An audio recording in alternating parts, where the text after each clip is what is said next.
my shop. I am Rob from Woodsley Summercraft. Today I'm going to be demonstrating a finish on this particular bowl. It is a 13-inch round walnut bowl with the OG shape, which is two different bends, different directions.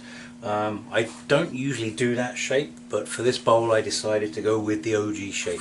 It's a beautiful crotch section of walnut, which is the section of tree that branches out, and you get the beautiful feathering of the crotch section. So that's what's in this bowl. I'm going to go through the steps that I choose to use and my own brand of abrasive paste. So first of all, I will sand it to 320 grit. I can stop at 240, but with this one I went to 320 grit. So what I do is, once I get to 320 grit, I clean the wood, get the sawdust out of it, and I use a sanding sealer. This is Mylan's cellulose based sanding sealer. Now I coat the whole piece with a thin layer of that, and then I let it dry. Once it's dried, I can even burnish it a little bit with a paper towel, and that will help it dry, but it's best just to let it dry, otherwise it can streak, but we're going to deal with that later. So once it's dried, then I'll sand it again with 320, or the last grit that I used, whether it be 240 or 320. And I will continue that process 3 or 4 times. That will make sure that your end grain especially is really sealed. That means the finish is going to adhere to that beautifully. It's not going to get sucked into the grains of the wood, and it's just going to apply to the exterior surface of the wood, and the grain of the wood is not going to be sucking in the finish. That's one of the biggest problems people have with finishing. As you can see, it already looks pretty shiny because it's had several coats of sanding sealer, but this is not the finish. And if you come in close, I'll show you, it's streaky and it doesn't look great. And if you just go ahead and put a finish on that, it's not going to look good. I'll bring you in for a look. So the next step is to take an abrasive, whether it be a piece of scouring pad or the last abrasive paper that you used, which in this case is 320, slow speed. And I'm just going to remove that from the surface.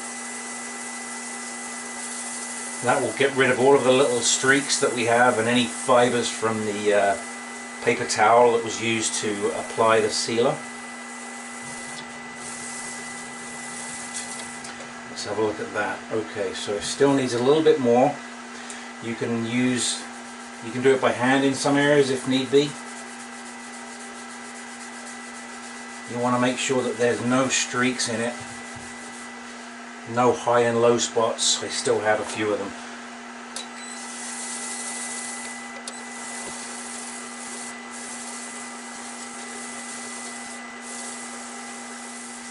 That looks pretty good now. Just wiping off the dust. Now with a fresh piece of paper towel, I'm going to take Superior Grit Original. This is Canadian made. It's my own manufactured grit.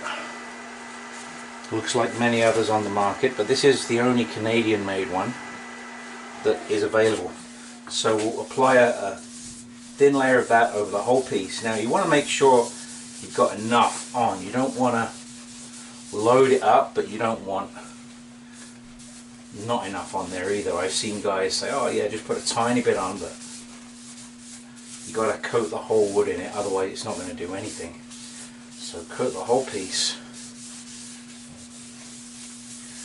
Okay, I would say that's good. And then in slow speed, because it's going to spit a little bit, start working that in.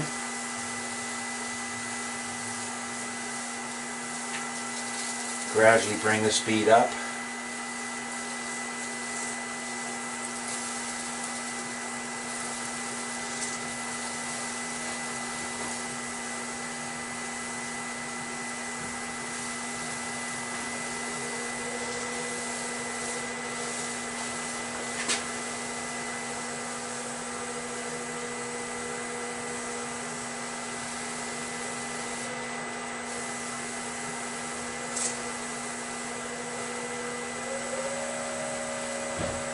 I'm at 870 there.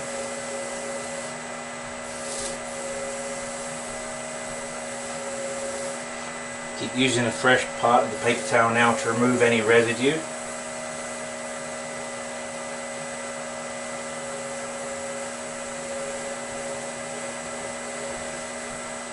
And you want to do this until there's no more residue coming off on the paper towel.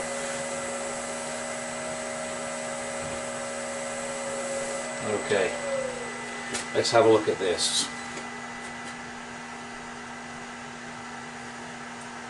That's pretty nice. Okay, what I'll often do is go with a second coat of Superior Grit. To get it even better, I want a really nice finish. So I'll get a second paper towel, wipe some more Superior Grit over the top of it, same as before. It's a larger item, so you want to spend your time on it. On smaller items,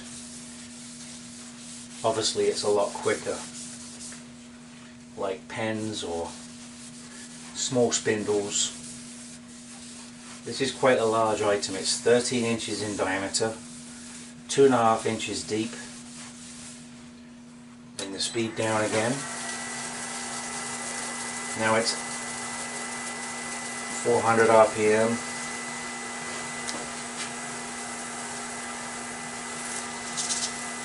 Let that grit do the job that it's intended to do, like liquid sandpaper.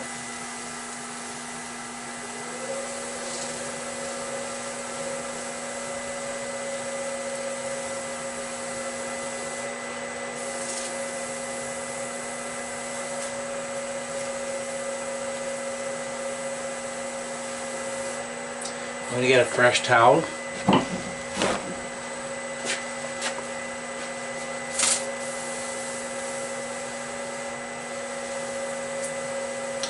Remove any residue.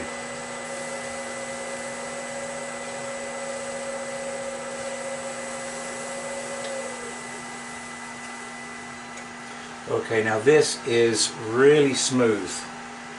Now that's a beeswax based product, so it's a soft wax. That is not a finish. So this is the original, the Superior Grit original, and now we're going to go with the Superior Grit Microfine. This is microfine grit, a much finer grit. And we're going to apply that to the whole piece. Again, just a thin layer. It goes on nice and smooth.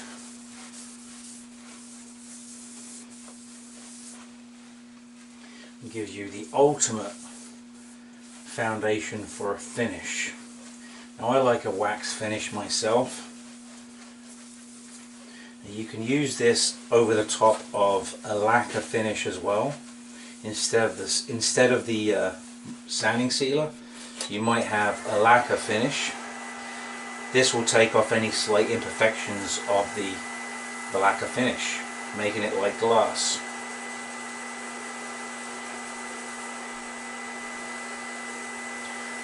Just a nice steady speed of about 500 right now, just to work that in. Just keep going backward and forwards, trying to do the whole surface area.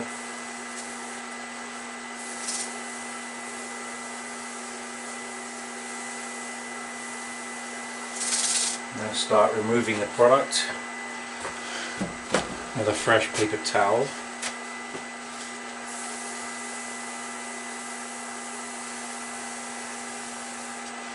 Now sometimes I might only do one coat of Superior Grit Original and one coat of Superior Grit Microfine.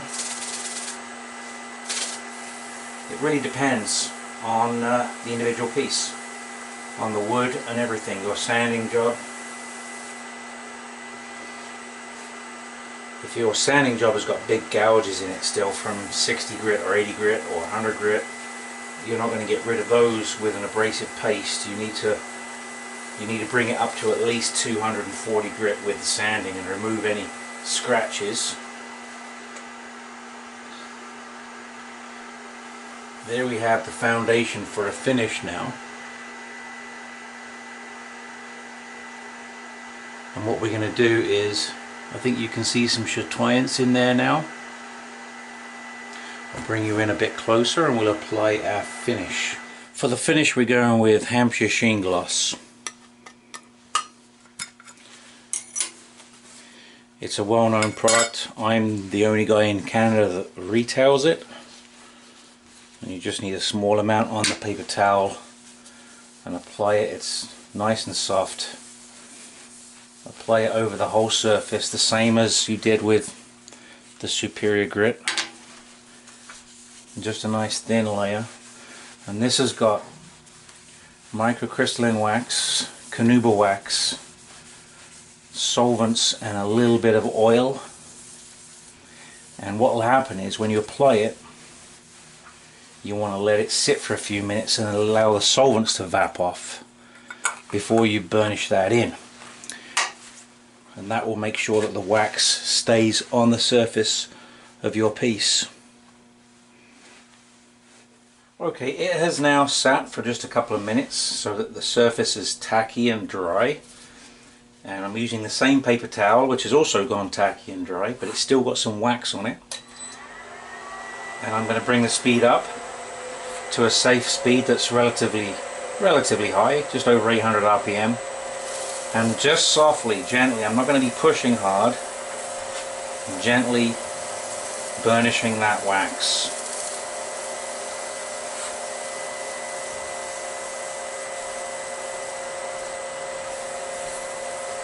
And it will get hot, melting under the paper towel, and burnishing onto the finish of the bowl.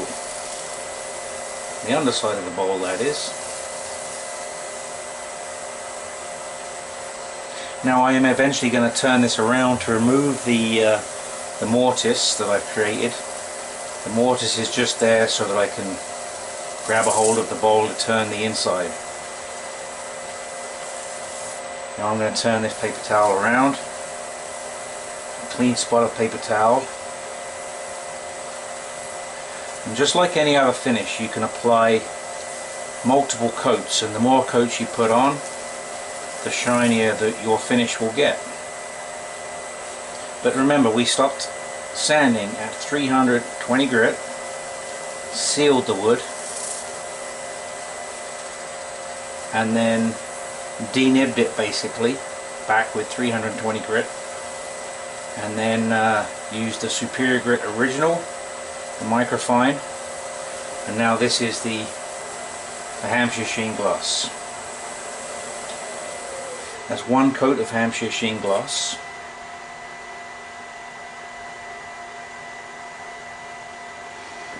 I think you'll agree that's a pretty nice finish.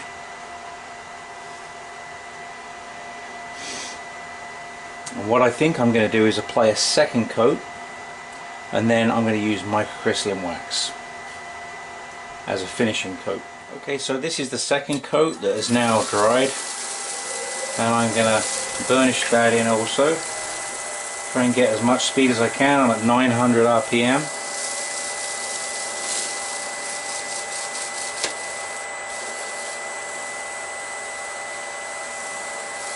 Using the same paper towel that I applied it with, and you can feel it as it melts into the wood, and then you have to move on to a clean piece of towel to remove any residue. And you can watch the lines of wax moving backwards and forwards across the surface of the bowl.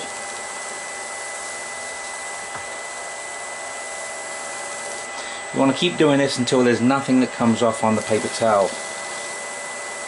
That way you'll know you're properly burnished into the wood.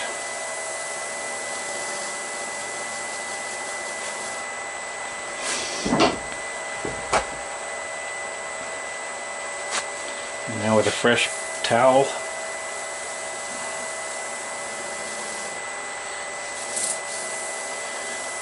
and I think we're there. Now what I'm going to do is apply Hampshire Sheen microcrystalline wax, which is a very high melt temperature wax, and what it will do is it will give you a fingerprint proof finish, and it will protect this finish for years to come. Okay, so this is the microcrystalline wax, which is a very soft wax, but when it when it hardens, it's a very, very hard wax, and it has a very high melt temperature, so no amount of handling will diminish the finish, is what I always say. Just apply a nice thin coat over the whole piece, and then we'll have to let that sit as well, because the softening agent in this is also solvents. It's not beeswax based like many finishes on the market. The problem with beeswax is it melts at hand temperature and it will go soft with handling, whereas this doesn't. Okay, so I'm going to let that sit for a few minutes, and then I'm going to burnish that off, and this underside will be finished. Alright, it's been a couple of minutes and this is tacky now. It's relatively dry. The solvents have vapped off, so to speak, so now we just burnish that in. Again, we're at about 1000 RPM, 900 RPM.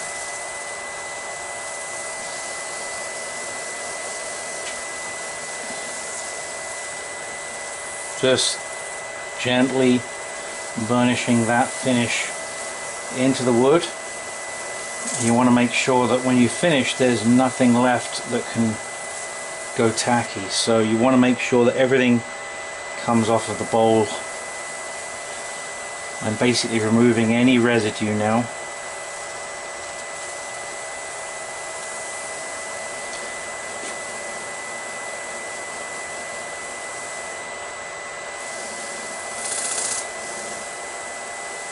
Making sure that nothing is left on there to go tacky with your handling of the bowl.